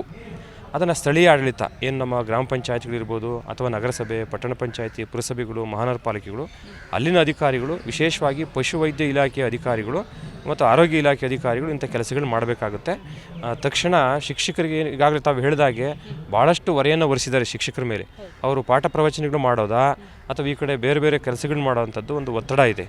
ಆ ಒತ್ತಡವನ್ನು ಮತ್ತೆ ಹೆಚ್ಚು ಮಾಡೋವಂಥ ಇಂಥ ಕ್ರಮಗಳು ಸರಿಯಲ್ಲ ಅಂತ ನಮ್ಮ ಅಭಿಪ್ರಾಯ. ಈಗ ಮಕ್ಕಳಿಗೆ ಮೊದಲೇ ಗುರು ಅಂತ ಹೇಳ್ಬೋದು. ಯಾಕಂದರೆ ಈಗಾಗಲೇ ಶಿಕ್ಷಕರು ಕೂಡ ಹೇಳ್ತಾ ಇದ್ದಾರೆ, ಎಲ್ಲೋ ಒಂದು ಕಡೆ ಇದು ನಮಗೆ ಒತ್ತಡ ರೀತಿ ಆಗುತ್ತೆ ಅಂತ. ಗುರುಗಳಾಗಿ ಏನು ಸಂದೇಶ ಕೊಡ್ತೀರಾ? ಹೌದು, ಯಾವುದೇ ಕಾರಣಕ್ಕೂ ಪಾಠ ಮಾಡುವಂತಹ ಶಿಕ್ಷಕರು ಈ ನಾಯಿಗಳನ್ನ ಹಿಡಿಯುವಂಥ ಕೆಲಸ ಮಾಡಿ ಅನ್ನೋದೇ ಒಂದು ಯೋಚನೆ ಸರಿಯಲ್ಲ. ಅವರು ಪಾಠ ಪ್ರವಚನ ಮಾಡಿಕೊಂಡು ಸರ್ಕಾರದ ಯೋಜನೆಗಳು ಏನಿದೆ, ನಲಿ ಕಲಿ ಇರ್ಬೋದು ಅಥವಾ ಬಿಸಿಯೂಟದ ಕಾರ್ಯಕ್ರಮ ಇರ್ಬೋದು, ಇಂಥ ಕೆಲಸಗಳನ್ನ ಆ ಶಾಲಾ ವಾತಾವರಣದಲ್ಲಿ ಮಾಡಲಿಕ್ಕೆ ಕಷ್ಟ ಆಗ್ತಾಯಿದೆ ಇವತ್ತು. ಅನೇಕ ಶಿಕ್ಷಕರು ನಮ್ಮ ಹತ್ರ ನೋವುಗಳನ್ನ ಹೇಳ್ಕೊತಾರೆ, ಎಷ್ಟು ಅಂತ ಮಾಡೋದು, ನಾವು ಪಾಠಗಳನ್ನ ಸರಿಗೆ ಮಾಡೋಕ್ಕಾಗ್ತಾ ಇಲ್ಲ ಅಂತ. ಆ ಸಂದರ್ಭದಲ್ಲಿ ಇಂಥ ವಿಶೇಷ ಜವಾಬ್ದಾರಿಗಳನ್ನ ಅವ್ರ ಮೇಲೆ ಹೊರಿಸಬಾರ್ದು ಅಂತ ಹೇಳ್ತೀವಿ. ಸರ್ಕಾರಕ್ಕೆ ಏನು ಕಿವಿ ಮಾತು ಹೇಳ್ತೀರಿ? ಯಾಕಂದರೆ ನೀವು ಕೂಡ ಆಫೀಸರ್ ಆಗಿದ್ದವರು, ಆಫೀಸರ್ನ ಇದಕ್ಕೆ ನೋಡಲ್ ಆಫೀಸರ್ ಆಗಿ ನೇಮಕ ಮಾಡಿ ಅವರಲ್ಲಿ ಸ್ಕೂಲ್ನ ಸುತ್ತಮುತ್ತ ಓಡಾಟ ಮಾಡೋದು, ಈ ರೀತಿ ಕೆಲಸವನ್ನು ಮಾಡ್ಬೋದಲ್ವ? ಅಂದರೆ ಶಾಲೆಯ ಸುತ್ತಮುತ್ತ ಇಂತಹ ಒಂದು ಬೀದಿ ನಾಯಿಗಳು ಹಾವಳಿ ಜಾಸ್ತಿ ಆಗಿದ್ದರೆ ಅದನ್ನು ಸ್ಥಳೀಯ ಪಂಚಾಯಿತಿಗೆ ಅಥವಾ ಸ್ಥಳೀಯ ಪಟ್ಟಣ ಪಂಚಾಯಿತಿ ಏನು ಲೋಕಲ್ ಅಡ್ಮಿನಿಸ್ಟ್ರೇಷನ್ ಇದೆ ಅಂಥ ಅಧಿಕಾರಿಗಳಿಗೆ ಅಥವಾ ಆ ಇಲಾಖೆಯ ಮೇಲ್ಮಟ್ಟದ ಅಧಿಕಾರಿಗಳಿಗೆ ತಿಳಿಸ್ಲಿಕ್ಕೆ ಏನು ತೊಂದರೆ ಇಲ್ಲ. ಅಂಥ ಕೆಲಸಗಳು ಮಾಡಬಹುದು. ಆದರೆ ನೀವೇ ಹಿಡ್ಕೊಡಿ, ಅಥವಾ ಹಿಡಿಲಿಕ್ಕೆ ಬನ್ನಿ, ಹಿಡಿಲಿಕ್ಕೆ ಸಹಕರಿಸಿ ಅನ್ನೋದು ದೋಷ ಆಗುತ್ತೆ. ಹಾಗಾಗಿ ಸರ್ಕಾರ ಈ ವಿಷಯದಲ್ಲಿ ಸ್ವಲ್ಪ ದಯೆಯನ್ನು ತೋರಿ ಶಿಕ್ಷಕರ ಮೇಲೆ ಇಂಥ ಜವಾಬ್ದಾರಿಗಳನ್ನ ಹೇರೋದನ್ನ ನಿಲ್ಲಿಸಬೇಕು. ಸ್ಥಳೀಯ ಆಡಳಿತ ಏನಿದೆ ಅದಕ್ಕೆ ಈ ಜವಾಬ್ದಾರಿ ಕೊಡಬೇಕು. ಶಿಕ್ಷಣ ಇಲಾಖೆ ಹೊರಡಿಸಿರುವ ಆದೇಶ ಬಹಳಷ್ಟು ಈಗ ಆಕ್ರೋಶಕ್ಕೆ ಗುರಿಯಾಗಿರುವಂಥದ್ದು. ಯಾಕಂದರೆ ಒಂದು ಕಡೆ ಪೋಷಕರು ಕೂಡ ಆಕ್ರೋಶ ವ್ಯಕ್ತಪಡಿಸ್ತಾ ಇದ್ದಾರೆ. ಯಾಕಂದರೆ ತಮ್ಮ ಮಕ್ಕಳಿಗೆ ಪಾಠ ಹೇಳಿಕೊಡಬೇಕಾದಂತಹ ಶಿಕ್ಷಕರು ಸುತ್ತಮುತ್ತ ಇರುವಂತಹ ಬೀದಿ ನಾಯಿಗಳನ್ನು ಕಂಡುಹಿಡಿದು ಮಾಹಿತಿ ಕೊಡಬೇಕಾದ್ರೆ ಮಕ್ಕಳಿಗೆ ಪಾಠ ಶಿಕ್ಷಕರು ಹೇಗೆ ಹೇಳಿಕೊಡ್ತಾರೆ? ಹಾಗೇನೇ ಶಿಕ್ಷಕರ ಸಮಿತಿ ಸಂಘಟನೆಗಳಾಗಿರ್ಬೋದು, ಮಕ್ಕಳ ಸಂಘಟನೆಗಳು ಕೂಡ ಇದಕ್ಕೆ ಆಕ್ರೋಶ ಹೊರ ಹಾಕ್ತಿರುವಂಥದ್ದು. ಮತ್ತೊಬ್ಬರು ಹೇಮಂತ್ ಸರ್ ಇದ್ದಾರೆ, ಬನ್ನಿ ಅವ್ರ ಜೊತೆ ಮಾತಾಡುವ. ಸರ್, ಈ ಒಂದು ಆದೇಶ ಎಷ್ಟರ ಮಟ್ಟಿಗೆ ಸರಿ ಅಂತ ಅನಿಸುತ್ತೆ? ಇದು ಸರ್ಕಾರದ ಆದೇಶ ಅವರು ಆದೇಶವಾಗಿ ಹೊರಡಿಸಿಲ್ಲ ಅಂತ ಕಾಣುತ್ತೆ. ಒಂದು ಡೈರೆಕ್ಷನ್ ಕೊಟ್ಟಿದ್ದಾರೆ, ಮತ್ತು ಅದನ್ನು ಕಂಪಲ್ಸರಿ ಮಾಡಿಲ್ಲ. ಇದು ಪ್ರೈವೇಟ್ ಸ್ಕೂಲವರು ವಿರೋಧ ಮಾಡ್ತಾ ಇದ್ದಾರೆ. ಇದು ನಾವು ಕಾನೂನಿನ ಚೌಕಟ್ಟು ಬಿಟ್ಟು ಹೊರತಾಗಿ ನೋಡಿದ್ರೆ, ಒಂದು ಸಾಮಾಜಿಕ ಜವಾಬ್ದಾರಿಯಾಗಿ ನೋಡಿದ್ರೆ ಅದು ಒಳಿತು ಅನಿಸುತ್ತೆ. ಯಾಕೆಂದರೆ ಒಂದು ಅಂಕಿಅಂಶ ಕೊಡ್ತಕ್ಕಂಥದ್ದು ಅಷ್ಟೇ. ಯಾಕೆಂದರೆ ನಮ್ಮ ಇಲಾಖೆಯವ್ರು ಮಾಡೋದಾದರೆ ಹೇಗೆ ಮಾಡ್ತಾರೆ ಅಂದರೆ, ಅವರು ಸ್ಕೂಲ್ ಟೈಮಿಂಗ್ಸು ಅವ್ರದ್ದು ಏನು ಡ್ಯೂಟಿ ಟೈಮ್ ಇದೆ 10 ರಿಂದ 5 ಬರ್ತಾರೆ, ಅಂಕಿಅಂಶ ಮಾಡ್ಕೊಂಡು ಹೋಗ್ತಾರೆ. ಆ ಸಂದರ್ಭದಲ್ಲಿ ಅವರು ಅಲ್ಲಿ ಎಷ್ಟಿರುತ್ತೆ ಎಷ್ಟಿರಲ್ಲ, ಆ ಸಂದರ್ಭದಲ್ಲಿ ನಾಯಿಗಳು ಇರದೇ ಇರ್ಬೋದು. ಆದರೆ ಶಾಲೆಯವರು ಆಡಳಿತ ಮಂಡಳಿ ಮಾಡಿದ್ರೆ ಅವರಿಗೆ ಗೊತ್ತಿರ್ತದೆ ದಿನನಿತ್ಯ ಇಲ್ಲಿ ಎಷ್ಟು ನಾಯಿಗಳು ಇರ್ತದೆ. ಹಾಗಾಗಿ ಅವ್ರ ಅಂಕಿಅಂಶ ಒಂದು ಕರೆಕ್ಟಾದ ಅಂಕಿಅಂಶ ಕೊಡ್ಬೋದು. ನಮ್ಮ ಇಲಾಖೆಯವರೇ ಮಾಡಿದ್ರೆ, ಸಂಬಂಧಪಟ್ಟ ಇಲಾಖೆಯವ್ರು ಮಾಡಿದ್ರೆ ಅಲ್ಲಿ ಇಲ್ಲ ಅಂತ ಬರಿಬೋದು, ಇಲ್ಲ ಜಾಸ್ತಿ ಬರಿಬೋದು, ಕಮ್ಮಿ ಬರಿಬೋದು, ಯಾವುದೇ ಬರೆದ್ರೂ ಅದು ಅವರಿಗೆ ಲಾಭ ಆಗುತ್ತೆ. ಆ ರೀತಿ ನಾವು ಒಂದು ಸಾಮಾಜಿಕ ಜವಾಬ್ದಾರಿಯಾಗಿ ನೋಡೋದು ಇದರಲ್ಲಿ ಒಳಿತು. ಇತ್ತೀಚೆಗೆ ಅದು ಬೀದಿ ನಾಯಿ ಆಗಿದ್ದರೂ ಅದು ಸಮುದಾಯದ ನಾಯಿಗಳು, ಯಾವುದೇ ಒಂದು ಪ್ರದೇಶದ ಸ್ಥಳೀಯ ಪ್ರದೇಶದ ಒಂದು ಸಮುದಾಯ ನಾಯಿಗಳಾಗಿರ್ತವವು. ಮತ್ತು ಆ ಏನಿದೆ ಶಿಕ್ಷಣ ಇಲಾಖೆಯ ನೀತಿಗಳನ್ನ ಅವ್ರು ಅಳವಡಿಸ್ಕೊಂಡಿದ್ರೆ ಆ ನಾಯಿಗಳು ಒಳಗಡೆ ಬರಲ್ಲ. ಯಾಕೆಂದರೆ ಕಾಂಪೌಂಡ್ ಇರಬೇಕು, ಗೇಟ್ ಇರಬೇಕು, ಸುತ್ತಮುತ್ತ ಸ್ವಚ್ಛತೆ ಇರಬೇಕು. ಸ್ವಚ್ಛತೆ ಇದ್ದರೆ ಅವು ಒಳಗಡೆ ಬರಲ್ಲ. ಅದನ್ನು ಅವರು ಮೇಂಟೈನ್ ಮಾಡಿದ್ರೆ, ಮತ್ತು ಅಲ್ಲಿ ಅಕ್ಕಪಕ್ಕ ಇರ್ತಕ್ಕಂಥ ವೇಸ್ಟು ಮ್ಯಾನೇಜ್ಮೆಂಟ್ ಅವರು, ಸಿವಿಕ್ ಬಾಡಿಯವರು ಆ ವೇಸ್ಟ್ ಮ್ಯಾನೇಜ್ಮೆಂಟನ್ನು ಡಿಸ್ಪೋಸ್ ಮಾಡಿದ್ರೆ ನಾಯಿಗಳು ಒಳಗಡೆ ಬರ್ದಂಗೆ ಕಂಟ್ರೋಲ್ ಮಾಡ್ಬೋದು. ಇದು ಈ ರೀತಿಯ ನಾವು ಚಿಂತನೆಯನ್ನು ಮಾಡಬೇಕಾಗತ್ತೆ ನಾಯಿಗಳದು. ಇದು ಬರೀ ಬೀದಿ ನಾಯಿ ಅಂತ ಅಲ್ಲ, ಇದು ಸಮುದಾಯದ ನಾಯಿ. ಇತ್ತೀಚೆಗೆ ಇದು ಪ್ರಾಣಿಗಳು ಮತ್ತು ಮನುಷ್ಯರ ಸಂಘರ್ಷ ಜಾಸ್ತಿ ಆಗಿದೆ. ಅದು ಬೇರೆ ಬೇರೆ ಇದನ್ನು ನಾವು ನೋಡ್ಬೋದು. ನಾವು ನಾಡಿಗೆ ಲಗ್ಗೆ ಇಡ್ತಾ ಇದ್ದೀವಿ, ನಾಡಿನಿಂದ ಕಾಡಿಗೆ ಲಗ್ಗೆ ಇಡ್ತಾ ಇದ್ವಿ, ಪ್ರಾಣಿಗಳು ಕಾಡಿನಿಂದ ನಾಡಿಗೆ ಲಗ್ಗೆ ಇಡ್ತಾ ಇದೆ. ಅದು ಯಾರು ಮೂಲ ಕಾರಣ, ಅದಕ್ಕೆ ಯಾರು ಅನ್ನೋದು ನಮಗೆ ಗೊತ್ತಾಗ್ತದೆ. ಈ ಬೀದಿ ನಾಯಿಗಳ ವಿಷಯಕ್ಕೆ ಬಂದರೆ, ಬೀದಿ ನಾಯಿಗಳು ಇತ್ತೀಚೆಗೆ ಜಾಸ್ತಿ ಆಗಿದೆ. ಅವರ ಬೀದಿ ನಾಯಿಗಳಿಂದ ಕಡಿತಕ್ಕೆ ಒಳಗಾದವರು, ಅದರಿಂದ ತೊಂದರೆಗೊಳಗಾದವರು, ಇದನ್ನು ಕಂಟ್ರೋಲ್ ಮಾಡೋದಕ್ಕೆ ಏನಿದೆ ಸಿವಿಕ್ ಬಾಡಿ ಅದನ್ನು ಕ್ರಮ ತಗೋಬೇಕು. ನಾವು ಮನುಷ್ಯ ಏನೇ ಆಗಿದ್ದಾನೆ ಅಂದರೆ, ಇತ್ತೀಚೆಗೆ ಸರ್ವೇ ಜನ ಸುಖಿನೋ ಭವಂತು ಅಂತ ಹೇಳ್ತಾರೆ. ಒಳ್ಳೆಯದದು, ಸರ್ವೋ ಜನ ಸುಖಿನೋ ಭವಂತು ಅಂತ. ಅದಕ್ಕಿಂತ ಇನ್ನೊಂದು ಒಳ್ಳೆಯದು ಏನಂದರೆ ಸರ್ವೋ ಜೀವಿ ಸುಖಿನೋ ಭವಂತು ಅಂತ. ಇದು ಒಂದೊಂದು ಪರಿಸರ ಅಂದರೆ ನೋಡಿ, ಬರೀ ಮನುಷ್ಯ ಮಾತ್ರ ಇರ್ತಕ್ಕಂಥದ್ದಲ್ಲ, ಪ್ರಾಣಿಗಳು ಎಲ್ಲರೂ ಸೇರಿದರೆ ಮಾತ್ರ ಪರಿಸರ ಆಗುತ್ತೆ. ಮಾನವ ಹೇಗೆ ಸಂಘಟನಾ ಜೀವಿ, ಅದೇ ರೀತಿ ನಾಯಿಗಳು ಒಂದು ಸಂಘಟನಾ ಜೀವಿಗಳು. ಒಂದು ಪರಿಸರ, ಮನುಷ್ಯ ಆರೋಗ್ಯ ಇರಬೇಕು ಅಂದರೆ ಸರ್ವ ಜೀವಿ, ಸಕಲ ಜೀವಿಗಳು ಆರೋಗ್ಯ ಇರಬೇಕು. ಬರೀ ಮನುಷ್ಯ ಒಬ್ಬ ಇದ್ರೆ ಆಗಲ್ಲ. ಮಕ್ಕಳು ಪಾಠ ಓದೋ ಟೈಮು ಶಿಕ್ಷಕರಿಗೆ ಹೌದು ಮನೆ ಅಂದರೆ ಅಂಗಳದ ಸುತ್ತ ನಾಯಿಗಳು ಬರ್ತಾ ಇದೆಯಾ ಅದನ್ನು ವಾಚ್ ಮಾಡಿ ತದನಂತರ ಅಧಿಕಾರಿಗೆ ಹೇಳೋದು, ಇದು ಶಿಕ್ಷಕರಿಗೆ ಅಂದರೆ ಒಂದು ಒತ್ತಡ ಅಂತ ಅನ್ಸಲ್ವಾ? ಯಾಕಂದರೆ ಮಕ್ಕಳನ್ನ ನೋಡ್ಕೊಳ್ಳೋದೆ, ಬೀದಿ ನಾಯಿಗಳನ್ನು ನೋಡ್ಕೊಳ್ಳೋದು. ಯಾಕಂದರೆ ಸ್ಕೂಲ್ನ ಸುತ್ತಮುತ್ತ ನೀವು ಹೇಳಿದಾಗೆ ಸ್ವಚ್ಛತೆ ಕಾಪಾಡಬೇಕು, ಹೌದು, ಬಟ್ ಬೀದಿ ನಾಯಿಗಳು ಮಕ್ಕಳಿಗೆ ಈಗಾಗಲೇ ಎಷ್ಟೋ ಮಕ್ಕಳಿಗೆ ಕಚ್ಚಿರುವಂಥದ್ದು. ಸೊ ಅದಕ್ಕೆ ಜವಾಬ್ದಾರಿಯನ್ನು ಸರ್ಕಾರ ನೋಡಲ್ ಆಫೀಸರ್ ಆಗಿರ್ಬೋದು, ಸುತ್ತಮುತ್ತ BBMP ಅವರಾಗಿರ್ಬೋದು, ಅಥವಾ ಬೇರೆ ಯಾವುದಾದ್ರೂ ಒಂದು ಆಲ್ಟರ್ನೇಟಿವ್ ಅನ್ನು ಮಾಡಬೇಕು. ಈಗೇನು ಕಸದಕ್ಕೆ ವಿಚಾರಕ್ಕೆ ಆಗಿರ್ಬೋದು, ಒಂದೊಂದು ಏನು ಮಾಡ್ತಾ ಇದ್ದಾರೆ. ಸೊ ಅದನ್ನು ಇಲ್ಲಿ ಮಾಡಬೇಕಲ್ವ? ಯಾಕೆ ಶಿಕ್ಷಕರ ಮೇಲೆ ಒತ್ತಡ ಹೇರ್ತಾ ಇದ್ದಾರೆ? ಖಂಡಿತ ಶಿಕ್ಷಣ ಮೇಲೆ ಒತ್ತಡ ಏರಬಾರ್ದು. ಇದು ಅವ್ರದ್ದು ಜವಾಬ್ದಾರಿ ಅಲ್ಲ, ಮೂಲ ಜವಾಬ್ದಾರಿ ಸರ್ಕಾರದ್ದೇ. ನಮ್ಮಲ್ಲಿ ಏನಾಗಿದೆ, ಪ್ರೈವೇಟ್ ಪಬ್ಲಿಕ್ ಪಾರ್ಟ್ನರ್ಶಿಪ್ ಅಂತ ನಾವು ಸಾಮಾಜಿಕವಾಗಿ ಕೈ ಜೋಡಿಸಿದ್ರೆ ಈ ಸಮಸ್ಯೆನ ಪರಿಹಾರ ಮಾಡ್ಬೋದು. ಇವರು ಇಲಾಖೆಯವರು ಇಲ್ಲ ಶಿಕ್ಷಣ ಇಲಾಖೆ ಮೇಲೆ ಒಂದು ಆದೇಶ ಹೊರಡಿಸ್ಬಿಟ್ಟು ನಮ್ಮದು ಜವಾಬ್ದಾರಿ ಇಲ್ಲ ಅಂತ ತಪ್ಪಿಸ್ಕೊಳ್ಳೋಕ್ಕಾಗಲ್ಲ. ಇದು ಅವರು ಸಾಮಾಜಿಕ ಜವಾಬ್ದಾರಿ ಅಷ್ಟೇ. ಹಾಗಾಗಿ ಇದನ್ನು ಸಾಮಾಜಿಕ ಜವಾಬ್ದಾರಿ ಅಂತ ಪರಿಗಣಿಸಬೇಕು. ಇದು ಆದೇಶ ಅಂತಲ್ಲ, ಮತ್ತು ಒತ್ತಡನೂ ಹಾಕಬಾರ್ದು. ಅವರಿಗೆ ಆಸಕ್ತಿ ಇದ್ದರೆ, ಅದರಲ್ಲಿ ಸಾಧ್ಯತೆ ಇದ್ದರೆ ಅದನ್ನು ಮಾಡ್ತಕ್ಕಂಥದ್ದು ಶಾಲಾ ಮಂಡಳಿಗಳು. ಇಲ್ಲಾಂದರೆ ಅದನ್ನು ಕಾನೂನಾತ್ಮಕವಾಗಿ ಆದೇಶ ಬಂದಿದೆ ಅಂತ ಪಾಲನೆ ಮಾಡೋದಕ್ಕೆ ಕಷ್ಟ ಇದೆ. ಯಾಕೆಂದರೆ ಅವರಿಗೆ ಅನೇಕ ಜವಾಬ್ದಾರಿಗಳು ಇರುತ್ತೆ. ಹಾಗಾಗಿ ಇದಕ್ಕೆ ಸಂಬಂಧಪಟ್ಟಾಗಿ ಸರ್ಕಾರ ಅನೇಕ ಸ್ಟಾಫ್ಗಳನ್ನ ರಿಕ್ರೂಟ್ ಮಾಡಬೇಕಾಗತ್ತೆ. ಅದನ್ನು ಅವರು ಇಂಪ್ಲಿಮೆಂಟ್ ಮಾಡಬೇಕಾಗತ್ತೆ. ಶಾಲಾ ಮಂಡಳಿ ಮೇಲೆ ಹಾಕೋದು ತಪ್ಪಿದೆ. ಇದು ಮೇಡಮ್, ಇದು ಅವರು ಕೊಟ್ಟಿರೋದು ಇದು ಅನೇಕರಿಗೆ ಒಂದು ಒಳ್ಳೆ ಥರದ ಒಂದು ಆದೇಶ ಇದೆ. ಯಾಕಂದರೆ ಶಾಲೆಗಳಿಗೆ ನಾವು ಮಕ್ಕಳಿಗೆ ಕಳಿಸ್ತೀವಿ, ಆ ಬೀದಿ ನಾಯಿಗಳ ಹಾವಳಿಗಳು ದೊಡ್ಡದಾಗಿದೆ. ಅದಕ್ಕೆ ಅವರು ಆ ಬೀದಿ ನಾಯಿಗಳನ್ನು ಹಿಡ್ಕೊಳ್ಳೋ ಮೆಸೇಜ್ ಕೊಟ್ಟಿದ್ದಾರಲ್ಲ, ಅದರಿಂದ ಸಣ್ಣ ಮಕ್ಕಳುಗಳಿಗೆ ಒಂದು ಹೆಲ್ಪ್ ಆಗ್ತಾಯಿದೆ. ಅದರಿಂದ ನಮಗೆ ನಮ್ಮ ಮಕ್ಕಳಿಗೂ ನಾವು ಧೈರ್ಯದಿಂದ ಸ್ಕೂಲ್ ಕಳಿಸ್ತಾ ಇದ್ದೀವಿ. ಈಗ ಆದರೆ ಸರ್, ಎಲ್ಲೋ ಒಂದು ಕಡೆ ಮಕ್ಕಳಿಗೆ ಪಾಠದಿಂದ ವಂಚಿತರಾಗುತ್ತಾರೆ ಅಂತ ಅನ್ಸಲ್ವ? ಯಾಕಂದರೆ ಶಿಕ್ಷಕರು ಪಾಠ ಮಾಡೋದಕ್ಕಿರುವಂಥದ್ದು, ಮಕ್ಕಳಿಗೆ ಪಾಠ ಮಾಡೋದು ಬದಲು ಗ್ರೌಂಡ್ಗಳಲ್ಲಿ ಬರುವಂತಹ ಬೀದಿ ನಾಯಿಗಳನ್ನು ಅಬ್ಸರ್ವ್ ಮಾಡಬೇಕಂದ್ರೆ ಇತರೆ ಅಧಿಕಾರಿಗಳು ಏನು ಮಾಡ್ತಿದ್ದಾರೆ? ನಾವು ಅದೇ ಹೇಳೋದು ಮೇಡಮ್. ಈಗ ಬೀದಿ ನಾಯಿಗಳನ್ನು ಗ್ರೌಂಡಲ್ಲಿ ಬೇರೆ ಅಧಿಕಾರಿಗಳನ್ನು ಅವ್ರು ನೇಮಕ ಮಾಡಬೇಕು. ಯಾಕಂದರೆ ಶಿಕ್ಷಕರನ್ನು ಮಾಡಿದ್ರೆ ಮಕ್ಕಳಿಗೆ ಪಾಠ ಕೊಡೋಕ್ಕೆ ಅಲ್ಲಿ ಡಿಸ್ಟರ್ಬ್ ಆಗುತ್ತೆ, ತೊಂದರೆ ಆಗುತ್ತೆ. ಹಾಗಾಗಿ ಈ ಆದೇಶಗಳನ್ನು ತಿದ್ದುಪಡಿ ಮಾಡಿ ಅದನ್ನು ಒಂದು ನೇಮಕವಾಗಿ ಮಾಡಿ ಒಂದು ಅಧಿಕಾರಿ ಟೀಮ್ ತಂಡವನ್ನು ರಚನೆ ಮಾಡಿ ಬಿಟ್ಟರೆ ಇದು ಎಲ್ಲ ಕಡೆ ಒಂದು ಮಕ್ಕಳಿಗೆ ಎಜುಕೇಷನ್ ಸಿಗ್ದಂಗೆ ಆಗುತ್ತೆ. ಮತ್ತು ಬೀದಿ ನಾಯಿ ಹಾವಳಿಗಳನ್ನು ಒಂದು ಕಡಿವಾಣ ಹಾಕಿದಂಗೆ ಅದು ಆಗುತ್ತೆ ಮೇಡಮ್. ಬೀದಿ ನಾಯಿಗಳ ಕಡಿವಾಣ ಹಾಕೋದಕ್ಕೆ ತಡೆಯೋದಕ್ಕೆ ಶಿಕ್ಷಕರು ಏನು ಮಾಡ್ತಾರೆ? ಶಿಕ್ಷಕರು ಪಾಠ ಮಾಡಬೇಕಾ, ಮಕ್ಕಳಿಗೆ ನಾಯಿ ಬಂದಿದ್ದಾವ ಅಂತೇಳಿ ನೋಡಬೇಕಾ? ಇದಕ್ಕಾಗಿನ ಬೇರೆ ಇಲಾಖೆಯವರು ಅಥವಾ ಅದಕ್ಕೆ ಸಂಬಂಧಪಟ್ಟ ಇಲಾಖೆಯವರು ಏನು ಮಾಡ್ತಾರೆ? ಅವ್ರಿಗೆ ಹೋಲಿಸ್ಬೇಕಲ್ಲ. ಶಿಕ್ಷಕರು ಹೋಲಿಸಿದರೆ ಶಿಕ್ಷಕರು ಪಾಠ ಮಾಡೋದು ಬಿಟ್ಟು ಅವರು ಮಕ್ಕಳಿಗೆ ವಿದ್ಯಾರ್ಜನೆ ಮಾಡೋದು ಬಿಟ್ಟು ಬೀದಿ ನಾಯಿಗಳು ನೋಡ್ಕೊಂಡು ಕುಂದಿರ್ಬೇಕಾ? ಇದು ತಪ್ಪು ನನ್ನ ಅನಿಸಿಕೆ ಪ್ರಕಾರ. ಟೀಚರ್ಸ್ ಮಾತ್ರ ಅಲ್ಲ, ಅಂಗನವಾಡಿಯಲ್ಲಿರುವವರು ಕೂಡ ಟೀಚರ್ಸೇ ಆಗ್ತಾರೆ. ಯಾಕಂದರೆ ಪುಟ್ಟ ಪುಟ್ಟ ಮಕ್ಕಳಿಗೆ ಕಚ್ಚಿರುವಂತಹ ಪ್ರಕರಣ ಬಹಳಷ್ಟು ಬೆಳಕಿಗೆ ಬಂದಿರುವಂಥದ್ದು. ಎಷ್ಟೋ ಮಂದಿ ನಿಮಗೆ ಗೊತ್ತು ಹಾಸ್ಪಿಟಲೈಸ್ ಆಗಿದ್ದಾರೆ. ಹೌದು, ಬೀದಿ ನಾಯಿಗಳನ್ನು ಅಂದರೆ ತಡೆಗಟ್ಟಬೇಕು, ಅದು ಯಾರ ಹೊಣೆ? ಬಟ್ ಯಾಕೆ ಇವರು ಈ ಥರ ಮಾಡ್ತಾ ಇದ್ದಾರೆ? ಅಲ್ಲ, ಅದು ನಾನು ಆಗಲೇ ಹೇಳಿದಾಗೆ BBMP ಒಂದು ಸ್ಪೆಷಲ್ ಫೋರ್ಸ್ ಮಾಡಲಿ, ಮತ್ತು ಗ್ರಾಮ ಪಂಚಾಯಿತಿಗಳು, ಸ್ಥಳೀಯ ಸಂಸ್ಥೆಗಳು, ಮುನ್ಸಿಪಾಲ್ಟಿ, ಕಾರ್ಪೊರೇಷನ್ ಅದರಲ್ಲಿ ಸ್ಪೆಷಲ್ ಫೋರ್ಸ್ ಮಾಡಿ ಇದು ಮಾಡಬೇಕು. ಮತ್ತು ಪಶುಸಂಗೋಪನಾ ಇಲಾಖೆ ಅಂತಿದೆ, ಆ ಎಲ್ಲ ಇಲಾಖೆಗಳದ್ದು ಸಹಾಯ ತಗೊಂಡು ಅವ್ರು ಈ ಥರದ ಕೆಲಸಗಳನ್ನು ಮಾಡಬೇಕು ಅಂತ ಅನಿಸುತ್ತೆ ನನಗೆ. ಅಂಗನವಾಡಿ ಬಗ್ಗೆ ತೆಗೆದುಕೊಳ್ಳೋದಾದರೆ, ಈಗ ನೀವು ಅಂಗನವಾಡಿ ಬಗ್ಗೆ ಹೋರಾಟ ಮಾಡ್ತೀರಾ, ಅವ್ರಿಗೂ ಕೂಡ ಈ ಜವಾಬ್ದಾರಿಯನ್ನು ಕೊಟ್ಟಿದ್ದಾರೆ. ಎಷ್ಟು ಮಟ್ಟಿಗೆ ಸರಿ ಅಂತ ನಿಮ್ಗೆ ಅನಿಸುತ್ತೆ? ಹಾಂ, ಜಾತಿ ಗಣಿತಿದ್ದು ಸುತ್ತೋಲೆಯಲ್ಲಿ ಇದೆ, ಎಲ್ಲ ಟೀಚರ್ಸು ಮಾಡಬೇಕಂತ. ಅಲ್ಲ, ನಾನು ಸುತ್ತೋಲೆ ನೋಡಿಲ್ಲ. ಸೊ ಆ ರೀತಿಯಲ್ಲಾದರೆ ನಾವು ಅದನ್ನು ಖಂಡಿತವಾಗ್ಲೂ ಮಾಡೋದಿಲ್ಲ. ನಾವು ಇವತ್ತೇ ಸರ್ಕಾರಕ್ಕೆ ಎಚ್ಚರಿಕೆ ಕೊಡ್ತೀವಿ, ಅದು ನಮ್ಮ ಕೆಲಸ ಅಲ್ಲ. ಓಕೆ. ಆಮೇಲೆ ಇನ್ನೊಂದು, ಈ ಜಾತಿ ಗಣತಿ, ಎಲೆಕ್ಷನ್ ವರ್ಕು, ಈ ಥರ ಎಲ್ಲ ಹೆಚ್ಚುವರಿ ಕೆಲಸಗಳನ್ನು ಯಾವಾಗಲೂ ಕೊಡ್ತಾ ಇರ್ತಾರೆ. ಸೊ ಅದಕ್ಕೆ ನಾವು ಹೇಳೋದು, ಇದಕ್ಕೊಂದು ಪರ್ಮನೆಂಟ್ ಸೊಲ್ಯೂಷನನ್ನು ಚುನಾವಣಾ ಆಯೋಗ ಕಂಡಿಡ್ಕೋಬೇಕು. ಯಾವುದು? ಕೇಂದ್ರ ಚುನಾವಣಾ ಆಯೋಗ, ರಾಜ್ಯ ಚುನಾವಣಾ ಆಯೋಗ ಎರಡೂ ಕೂಡ ಕಂಡಿಡ್ಕೋಬೇಕು. ಆವಾಗ ಇದು ಟೀಚರ್ಸನ್ನು ಅಪಾಯಿಂಟ್ ಮಾಡಿರೋದು ಮಕ್ಕಳಿಗೆ ಪಾಠ ಮಾಡೋಕ್ಕೆ, ಅಂಗನವಾಡಿಯವ್ರನ್ನ ಅಪಾಯಿಂಟ್ ಮಾಡಿರೋದು 6 ವರ್ಷದ ಒಳಗಿನ ಮಕ್ಕಳನ್ನು ನೋಡ್ಕೊಳ್ಳೋಕ್ಕೆ, ಬಿಸಿ ಹೊಡೆದವ್ರನ್ನ ಅಪಾಯಿಂಟ್ ಮಾಡಿರೋದು ಶಾಲೆಗಳಲ್ಲಿ ಮಕ್ಕಳಿಗೆ ಅಡುಗೆ ಮಾಡಾಕ್ಲಿಕ್ಕೆ. ಸೊ ಹಾಗಾಗಿ ಅವ್ರ ಕೆಲಸವನ್ನು ಅವರಿಗೆ ಮಾಡೋಕ್ಕೆ ಬಿಡದಿರ ಬೇರೆಯವರ ಕೆಲಸ, ಹೆಚ್ಚುವರಿ ಕೆಲಸಗಳು ಅಂತೇಳಿ ಇವರನ್ನು ಬಳಕೆ ಮಾಡೋದ್ರಿಂದ ಒಟ್ಟು ಮಕ್ಕಳ ಮೇಲೆ ಅದು ಪರಿಣಾಮ ಬೀರುತ್ತೆ. ಶಿಕ್ಷಣ, ಆರೋಗ್ಯ, ಆಹಾರ ಈ 3 ಅಂಶಗಳ ಮೇಲೂ ಕೂಡ ಅದು ಪರಿಣಾಮ ಬೀರುತ್ತೆ ಅಂತ ನಾನು ಹೇಳಲಿಕ್ಕೆ ಇಚ್ಛೆಪಡ್ತೇನೆ. ಜೊತೆ ಮತ್ತೊಬ್ರು ಇದ್ದಾರೆ, ಬನ್ನಿ ಅವ್ರನ್ನ ಮಾತಾಡ್ತಾ ಹೋಗುವ. ಮ್ಯಾಮ್, ಇದು ಎಷ್ಟರ ಮಟ್ಟಿಗೆ ಸರಿ ಅಂತ ನಿಮಗೆ ಅನಿಸುತ್ತೆ? ಯಾಕಂದರೆ ಟೀಚರ್ಸ್ ಇರೋದು ಮಕ್ಕಳಿಗೆ ಪಾಠ ಮಾಡೋದಕ್ಕೆ, ಬರುವಂತಹ ಗ್ರೌಂಡ್ಗಳಲ್ಲಿ ಇರುವಂತಹ ಬೀದಿ ನಾಯಿಗಳನ್ನು ಹಿಡಿದು ಕೊಡಬೇಕಂದ್ರೆ ಎಷ್ಟರ ಮಟ್ಟಿಗೆ ಸರಿ ಅಂತ ನಿಮ್ಗೆ ಅನಿಸುತ್ತೆ? ಮೇಡಮ್, ಇದು ತುಂಬ ಖಂಡನೀಯವಾದಂಥ ವಿಚಾರ.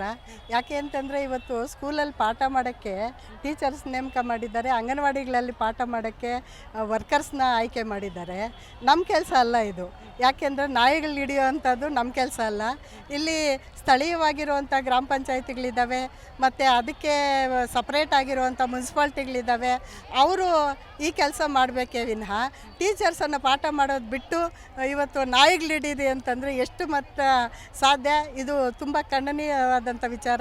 ಸರ್ಕಾರಗಳು ಇಂತಹ ಹೇಳಿಕೆಗಳನ್ನು, ಇಂತಹ ಆದೇಶಗಳನ್ನು ಮಾಡೋದನ್ನು ಕೂಡಲೇ ನಿಲ್ಲಿಸಬೇಕಾಗ್ತದೆ ಮೇಡಮ್. ಈಗ ನೀವೇ ನೋಡಿರ್ಬೋದು ಮ್ಯಾಮ್, ಅಂಗನವಾಡಿಯ ಪುಟ್ಟ ಪುಟ್ಟ ಮಕ್ಕಳಾಗಿರ್ಬೋದು, ಎಲ್ಲರಿಗೂ ಕೂಡ ನಾಯಿ ಕಚ್ಚಿರುವಂಥದ್ದು, ಏನು ಹೇಳ್ತೀರಾ ಮೇಡಮ್? ಈಗ ಸುಮಾರು ಈಗ ಅಂಗನವಾಡಿ ಮಕ್ಕಳು ಕೂಡ ಬರೋವಂಥ ಸಂದರ್ಭದಲ್ಲಿ ಅವ್ರ ಕೈಯಲ್ಲಿ ತಿಂಡಿ ಆ ಥರದ್ದೆಲ್ಲ ಕೂಡ ತಗೊಂಡು ಬರ್ತವೆ. ಆದ್ದರಿಂದ ಮಕ್ಕಳಿಗೆ ಸುಮಾರು ಕಡೆ ಈ ಥರದ ಇನ್ಸಿಡೆಂಟ್ ಆಗಿರೋವಂಥದ್ದನ್ನು ನಾವು ನೋಡ್ತಾ ಇದ್ದೀವಿ. ಇದನ್ನು ಕೂಡಲೇ ಪಂಚಾಯತಿ ವೈಸು ಅಥವಾ BBMP ಅವರು ಇದಕ್ಕೆ ಸೂಕ್ತ ಕ್ರಮವನ್ನು ಕೈಗೊಂಡು ಅದನ್ನು ತಡೆಗಟ್ಟುವಂಥ ಇದರಲ್ಲಿ ಅವರು ಮುಂಚೂಣಿ ಇರಬೇಕು. ಸರ್ಕಾರ ಇದಕ್ಕೆ ಸೂಕ್ತ ಕ್ರಮವನ್ನು ವಹಿಸಬೇಕು ಮೇಡಮ್. ಈಗ ಇದರಿಂದ ಮಕ್ಕಳು ಪಾಠದಿಂದ ವಂಚಿತರಾಗ್ತಾರೆ ಅಂತ ನಿಮ್ಗೆ ಅನಿಸುತ್ತಾ? ಹೌದು ಮೇಡಮ್. ಈಗ ಪಾಠ ಮಾಡೋದು ಬಿಟ್ಟು ನಾಯಿಗಳು ನಡೀರಿ ಅಂತಂದರೆ ಮಕ್ಕಳು ವಂಚಿತರಾಗ್ತಾರೆ. ಮತ್ತು ಈಗ ಬೇರೆ ಬೇರೆ ಕೆಲಸಗಳು ಅವ್ರಿಗೆ ಕೊಡ್ತಾ ಇರೋದ್ರಿಂದ ಈಗ ಅಲ್ಲಿ ನಿಜವಾಗ್ಲೂ ಏನು ಮಾಡಬೇಕು ಸ್ಕೂಲುಗಳಲ್ಲಿ ಅದನ್ನು ಬಿಟ್ಟು ಬೇರೆ ಕೆಲಸಗಳನ್ನು ಮಾಡುವಂಥ ಪರಿಸ್ಥಿತಿ ಇವತ್ತು ಶೈಕ್ಷಣಿಕವಾಗಿ ಹಿಂದುಳಿಯೋಕ್ಕೆ ಮಕ್ಕಳು ಕೂಡ ತುಂಬಾ ಸಾಧ್ಯತೆ ಇದೆ. ಅದರಿಂದ ದಯವಿಟ್ಟು ಕೂಡಲೇ ಇದನ್ನು ವಾಪಸ್ ಪಡಿಬೇಕು. ಇನ್ನೊಬ್ರು ಇದ್ದಾರೆ, ಅವ್ರನ್ನ ಮಾತಾಡ್ತೀನಿ. ಸರ್, ಇದು ಎಷ್ಟರ ಮಟ್ಟಿಗೆ ನಿಮಗೆ ಸರಿ ಅಂತ ಅನಿಸುತ್ತೆ? ಈಗ ಈ ಗ್ರಾಮೀಣ ಪ್ರದೇಶಗಳಲ್ಲಿ ಮತ್ತು ನಗರ ಪ್ರದೇಶಗಳಲ್ಲಿ ನಾಯಿ ಉಪಟಳ ಅನ್ನೋದು ಭಾಳ ದೊಡ್ಡ ಪ್ರಮಾಣದಲ್ಲಿದೆ.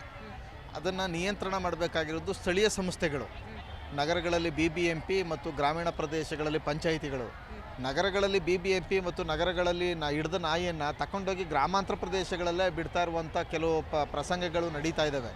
ಹಂಗಾಗಿ ದಿನೇ ದಿನೇ ನಾಯಿಯಿಂದ ಕಚ್ಚಿಸ್ಕೊಂಡವರು, ನಾಯಿಯಿಂದ ಪ್ರಾಣ ಕಳ್ಕೊಂಡವರು ಮತ್ತು ರೇಬಿಸ್ ಇಂಜೆಕ್ಷನ್ಗಾಗಿ ಆಸ್ಪತ್ರೆಗಳಿಗೆ ಅಲ್ದಾಡ್ತಕ್ಕಂಥವ್ರದ್ದು ಸಂಖ್ಯೆ ದೊಡ್ಡ ಪ್ರಮಾಣದಲ್ಲಿ ಇದೆ. ಈ ಉಪಟಳಕ್ಕೆ ಕೊನೆ ಹಾಕಬೇಕು ಅನ್ನೋದು ಒಂದು ಸರಿಯಾದ ವಿಷಯ. ಆದರೆ ಉಪಟಳವನ್ನು ನಿಯಂತ್ರಣ ಮಾಡಬೇಕಾಗಿರ್ತಕ್ಕಂಥ ಜವಾಬ್ದಾರಿಯನ್ನು ನಾಗರಿಕರ ಮೇಲೋ ಅಥವಾ ಶಿಕ್ಷಕರ ಮೇಲೋ ಅಥವಾ ಇನ್ಯಾವುದೇ ಜವಾಬ್ದಾರಿ ಇರ್ತಕ್ಕಂಥವ್ರ ಮೇಲೋ ವರ್ಗಾವಣೆ ಮಾಡ್ತಕ್ಕಂಥದ್ದು ಯಾವುದೇ ರೀತಿಯ ಪ್ರಯೋಜನಕಾರಿಯೂ ಅಲ್ಲ ಮತ್ತು ಅವರ ಕೆಲಸದ ಭಾಗನೂ ಅಲ್ಲ. ಹಂಗಾಗಿ ಈಗ ಸ್ಕೂಲ್ಗಳು ಕಾಂಪೌಂಡ್ ನಿರ್ಮಾಣ ಮಾಡಬೇಕು ಅಂತಿದ್ದಾರೆ. ಯಾರು ನಿರ್ಮಾಣ ಮಾಡಬೇಕು? SDMC ನಿರ್ಮಾಣ ಮಾಡಬೇಕಾ? ರಾಜ್ಯ ಸರ್ಕಾರ ನಿರ್ಮಾಣ ಮಾಡಬೇಕಾ? ಕೇಂದ್ರ ಸರ್ಕಾರ ನಿರ್ಮಾಣ ಮಾಡಬೇಕಾ? ಈಗಾಗಲೇ ಶಾಲೆಗಳಲ್ಲಿ ಶೌಚಾಲಯ ಇಲ್ಲ, ಕುಡಿಯೋ ನೀರಿಲ್ಲ, ಟೀಚರ್ಗಳಿಲ್ಲ, ಟೀಚರ್ಗಳಿಗೆ ಸಂಬಳ ಕೊಡೋಕ್ಕೆ ದುಡ್ಡಿಲ್ಲ ಅಂತೇಳಿ ಶಿಕ್ಷಣ ಇಲಾಖೆ ದಿನೇ ದಿನೇ ಸರ್ಕಾರಿ ಶಾಲೆಗಳನ್ನು ಖಾಸಗೀಕರಣ ಮಾಡ್ತಕ್ಕಂಥ ಕೆಲಸಗಳೆಲ್ಲನೂ ಕೂಡ ಮಾಡ್ತಾ ಇದೆ. ಈ ಖಾಸಗಿ ಶಾಲೆಗಳಲ್ಲಿ ಎಷ್ಟೋ ಕೂಡ ಕಾಂಪೌಂಡ್ ಇಲ್ಲದೆ ಇರ್ತಕ್ಕಂಥ ಪ್ರಸಂಗಗಳು ಇವೆ. ಹಂಗಾಗಿ ಮನೆಯಿಂದ ಶಾಲೆಗೆ, ಶಾಲೆಯಿಂದ ಮನೆಗೆ ಮಕ್ಕಳನ್ನ ಕಳಿಸೋದು ಕೂಡ ಇವತ್ತು ಭಯಭೀತವಾಗಿ ಇರ್ತಕ್ಕಂಥ ಒಂದು ಪರಿಸ್ಥಿತಿ ನಿರ್ಮಾಣ ಮಾಡಿದೆ. ಇದು ಕೇಂದ್ರ ಮತ್ತು ರಾಜ್ಯ ಸರ್ಕಾರಗಳ ಒಟ್ಟಾರೆ ವೈಫಲ್ಯ. ಇದನ್ನು ನಾಗರಿಕರ ಮೇಲಾಗಲಿ ಶಿಕ್ಷಕರ ಮೇಲಾಗಲಿ ಹಾಕೋದನ್ನು ಒಪ್ಪುವುದಿಲ್ಲ. ಸ್ಥಳೀಯ ಸಂಸ್ಥೆಗಳಿಗೆ BBMPಗೆ ಹೆಚ್ಚುವರಿ ಹಣವನ್ನು ಬಿಡುಗಡೆ ಮಾಡಬೇಕು. ವಿಶೇಷವಾಗಿ ಕೇಂದ್ರ ಸರ್ಕಾರ ಹಣದಲ್ಲಿ ನಾಯಿ ಸ್ಕ್ವಾಡ್ಗಳು ಅಂತೇಳಿ ತಜ್ಞರು ಯಾರಿದ್ದಾರೆ, ಪಶು ವೈದ್ಯಾಧಿಕಾರಿಗಳ ನೇತೃತ್ವದಲ್ಲಿ ತಜ್ಞರನ್ನು ತರಬೇತಿ ಕೊಟ್ಟು ತಜ್ಞರನ್ನು ಬೀದಿ ನಾಯಿ ಉಪಟಳದಿಂದ ಪೂರ್ತಿಯಾಗಿ ನಾಗರಿಕರನ್ನು ಮುಕ್ತ ಮಾಡ್ತಕ್ಕಂಥದ್ದು ಆಗಬೇಕು. ಮಕ್ಕಳ ಎಜುಕೇಷನ್ಗೆ ಎಷ್ಟು ಎಫೆಕ್ಟ್ ಆಗ್ಬೋದು ನಿಮ್ಮ ಪ್ರಕಾರ? ಭಾಳ ದೊಡ್ಡ ಪ್ರಮಾಣದಲ್ಲಿ ತೊಂದರೆ ಆಗ್ತಾ ಇದೆ. ಯಾಕೆಂದರೆ ಎಷ್ಟೋ ಮಕ್ಕಳು ನಾಯಿಯಿಂದ ಕಚ್ಚಿಸ್ಕೊಂಡು ಮನೆಯಲ್ಲಿ ಬೈದಲ್ಲಿ ಹೇಳದೇ ಇರತಕ್ಕಂಥ ಕಾರಣಕ್ಕಾಗಿ ರೇಬಿಸ್ನಿಂದ ಸಾಯುವಂಥ ಮಕ್ಕಳ ಸಂಖ್ಯೆ ಇವತ್ತು ಹೆಚ್ಚಾಗ್ತಾ ಇದೆ. ಮನೆಯಲ್ಲಿ ಹೇಳಿದ್ರೆ ಇಂಜೆಕ್ಷನ್ ಆದರೂ ಹಾಕ್ತಾರೆ. ಹಂಗಾಗಿ ಶಿಕ್ಷಣಕ್ಕೆ ಭಾಳ ದೊಡ್ಡ ಸಮಸ್ಯೆ ಉಂಟಾಗಿದೆ.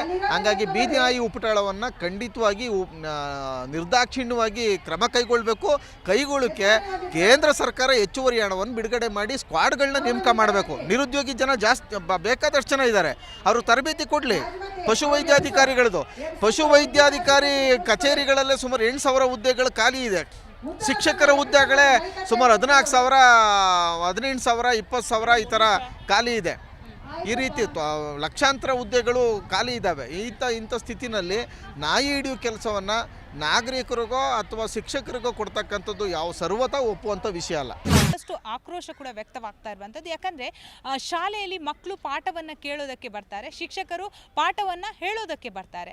ಇದೇ ಸಂದರ್ಭದಲ್ಲಿ ಈ ರೀತಿಯಾದಂತಹ ಒಂದು ಆದೇಶದಿಂದ, ಶಿಕ್ಷಣ ಇಲಾಖೆ ಕೊಟ್ಟಿರುವಂತಹ ಆದೇಶದಿಂದ ಬಹಳಷ್ಟು ಒಂದು ಕಷ್ಟಕರ ಪರಿಸ್ಥಿತಿ ನಿರ್ಮಾಣ ಆಗುತ್ತೆ. ಯಾಕಂದರೆ ಶಿಕ್ಷಕರು ಈಗಾಗಲೇ ಒತ್ತಡದಿಂದ ಇರುವಂಥದ್ದು. ಯಾಕಂದರೆ ಸರ್ಕಾರ ಕೊಡುವಂತಹ ಪ್ರತಿಯೊಂದು ಅಸೈನ್ಮೆಂಟನ್ನು ಕೂಡ ಅವ್ರು ಮಾಡಬೇಕು. ಯಾಕಂದರೆ ಉದಾಹರಣೆಗೆ ಈಗಾಗಲೇ ಜಾತಿ ಗಣತಿ ಆಗಿರ್ಬೋದು, ಎಲೆಕ್ಷನ್ ಬಂದಾಗ ಆ ವಿಚಾರ ಆಗಿರ್ಬೋದು, ಪ್ರತಿಯೊಂದು ಸಂದರ್ಭದಲ್ಲಿ ಅವರು ಒಂದು ಕೆಲಸವನ್ನು ಮಾಡ್ತಾರೆ. ಈಗ ಸದ್ಯ ಇದು ಅಡಿಷನಲ್ ಆಗಿ ಬೀದಿ ನಾಯಿಗಳು ಬಂದಾಗ ಸುತ್ತಮುತ್ತ ಇರುವಂತಹ ಬೀದಿ ನಾಯಿಗಳ ಮಾಹಿತಿಯನ್ನು ರವಾನೆ ಮಾಡೋದಕ್ಕೆ ಸೂಚನೆ ಕೊಟ್ಟಿರೋದಕ್ಕೆ ಬಹಳಷ್ಟು ಆಕ್ರೋಶ ವ್ಯಕ್ತವಾಗ್ತಾ ಇದೆ. ತಕ್ಷಣ ಶಿಕ್ಷಣ ಇಲಾಖೆ ಆದೇಶವನ್ನು ವಾಪಸ್ ತೆಗೆದುಕೊಳ್ಬೇಕನ್ನೋ ವಿಚಾರಗಳು ಕೂಡ ವ್ಯಕ್ತವಾಗ್ತಾ ಇರುವಂಥದ್ದು. ಒಟ್ಟಾರೆ ಹೇಳಬೇಕಾದ್ರೆ ಮಕ್ಕಳಿಗೆ ಪಾಠ ಹೇಳುವಂತಹ ಶಿಕ್ಷಕರು ಈ ರೀತಿಯಾದಂತಹ ಕೆಲಸ ಮಾಡೋದು ಎಷ್ಟರ ಮಟ್ಟಿಗೆ ಸರಿ ಅನ್ನೋ ಪ್ರಶ್ನೆಗಳು ಬಹಳಷ್ಟು ಈಗಾಗಲೇ ಉದ್ಭವ ಆಗ್ತಾ ಇರುವಂಥದ್ದು ಸತ್ಯದ ಮಾತು. ಬೆಂಗಳೂರಿನಿಂದ ಕ್ಯಾಮರಾ ಪರ್ಸನ್ ನಾಗರಾಜ್ ಜೊತೆ ಭವ್ಯ ಸುನೀಲ್, ಜಿ ಕನ್ನಡ ನ್ಯೂಸ್.